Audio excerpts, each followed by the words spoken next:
मेरे गांव का एक मोची है, जूते गांठता है। उस शख्स ने 4 बेटियां ब्याही हैं जूते गांठ के। और मेरे अब्बा जी बताया करते थे कि जिन दिनों ना धेला चवन्नी जूता गांठ, अब तो जूते कोई गंढवाता ही नहीं, अब तो गांठने का रिवाज ही नहीं, अब तो बच्चे नया ही लेते हैं।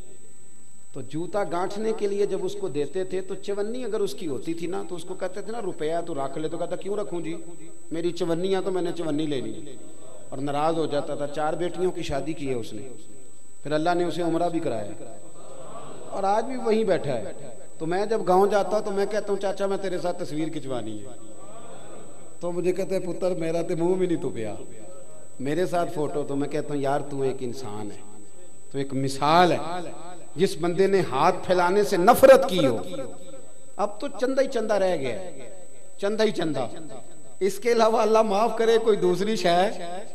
मैं ग्लासको में था तो मुझे एक साहब कहने लगे आपने कोई ऐलान शलान नहीं करना, मदरसा नहीं है। मैंने कहा मदरसे बड़े हैं पर अल्लाह का फजल है, क्योंकि वो नबी करीम के नाम के हैं तो हमें कभी कमी कोई नहीं आई, कभी नहीं कमजोरी आई, रोने का मिजाज भी नहीं। वो चल रहा है मदरसा। तो मैंने कहा आप क्या समझते हैं जो यहाँ आया है वो चंदे ले नहीं आया है? क्या मिजाज आप लोगों ने बना लिया, इससे निकलें। वो भी कोई कौमें होती हैं जो हर वक्त हाथ फैला के रखती हैं। कुरान मजीद ने सहाबा की तारीफ की, ला यसअलून अन्नास इल्हाफा, वो लिपट लिपट कर सवाल नहीं करते। ये साहबे सुफा की बात की कुरान पाक ने, लिपट लिपट कर सवाल, खबरदार थोड़े पे गुजारा करना सीखो, इज्जत की जिंदगी जियोगे।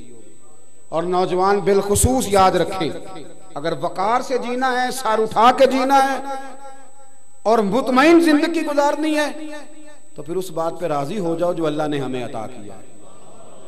फिर तेरा 5 मरले का मकान, अगर तूने फ्रॉड का मकान खरीदा है ना 6 कनाल का, तो उससे तेरा 5 मरले का वकार वाला घर बड़ा शानदार।